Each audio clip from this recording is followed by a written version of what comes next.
মেহেরপুরের মাসুদ অরুণ ভাই আর আমাদের বর্তমান মন্ত্রী মহোদয় অ্যানি ভাই, একজন রাজপথের পরীক্ষিত নেতা।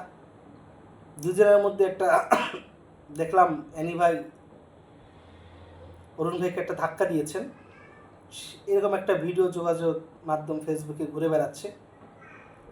তো ভিডিওটি দেখে অনেকেই দেখলাম অনেক ধরনের মন্তব্য করছেন। অনেক ত্যাগী কর্মীরাদের মনে আঘাত লেগেছে, ব্যথিত হচ্ছেন এবং হওয়াটাই স্বাভাবিক। কেন হবেন না?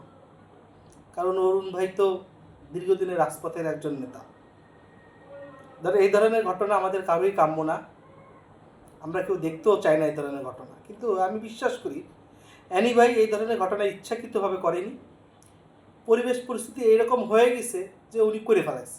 মানুষের দ্বারা অনেক সময় অনেক কিছু হয় যে এটা হয়ে যায়, নিয়ন্ত্রণে থাকে না।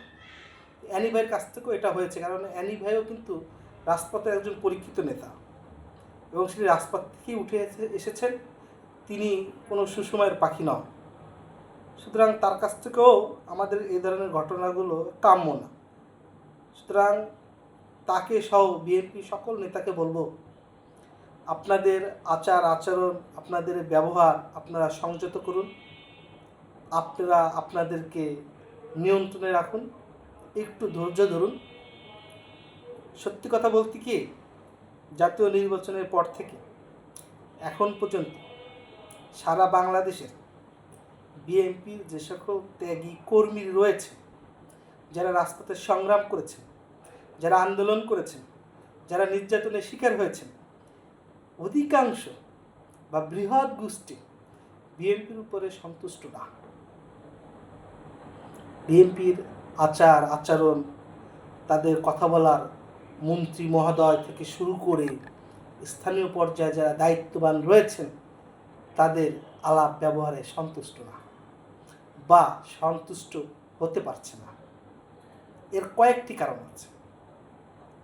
কয়েকটি কারণের মধ্যে অন্যতম কারণ হচ্ছে বিএনপি ক্ষমতায় আসার পর থেকে তাদের যে ত্যাগী কর্মীদের নিয়ে কমিটি গঠন করতে পারছে না, কমিটি দিতে পারছে না। বিএনপির মধ্যে একটা চিন্তা আছে, কমিটি যদি দেওয়া হয় তাহলে হয়তো বা চাঁদাবাজিকে নিয়ন্ত্রণ করা যাবে না। আপনারা ওই কমিটি দেবেন কেন যে কমিটিতে চাঁদাবাজ থাকবে? চাঁদাবাজ মুক্ত কমিটি করেন না আপনারা, আপনাদের ভয় কিসে? একটা কমিটিতে আর সবাই তো চাঁদাবাজ থাকে না, ভালো মানুষও তো থাকে, ত্যাগী কর্মীরা থাকে। ব্যবসায়ীদের রাখতে চাচ্ছেন, রাখেন, ব্যবসায়ীরা থাকুক, সমস্যা নাই। সুদিনে যারা বিএনপি করতে চায়, রাখতে চাচ্ছেন, রাখেন, সমস্যা নাই। দল তো বড়, সবাইকেই রাখতে হবে। ত্যাগীদের পিছনে রাখেন, ত্যাগীদের জায়গাটা বুঝিয়ে দিয়ে তারপরে কমিটিগুলো করেন, একটা কমিটিগুলো ছেড়ে দেন, তৃণমূলের কর্মীরা সন্তুষ্ট হবে। কিন্তু বর্তমান যে পর্যায়ক্রম সারা বাংলাদেশের যে দৃষ্টিভঙ্গি আমি দেখছি, তাতে বোঝা যাচ্ছে তৃণমূল বিএনপির উপরে সন্তুষ্ট না। আর এই সন্তুষ্ট না হওয়ার যে বহিঃপ্রকাশ যোগাযোগ মাধ্যমে যে লেখালেখি অরুণ ভাইয়ের মাধ্যমে ঘটছে, এটা আসলে অরুণ ভাইয়ের মাত্র একটি উদ্দেশ্য বা কারণ। যেই নিজেকে অবহেলিত মনে করছে, যে ত্যাগী কর্মী মনে করছে যে আমি আমার অধিকার পাচ্ছি না, সেই অরুণ ভাইকে সামনে নিয়েই কথাটা লিখছে।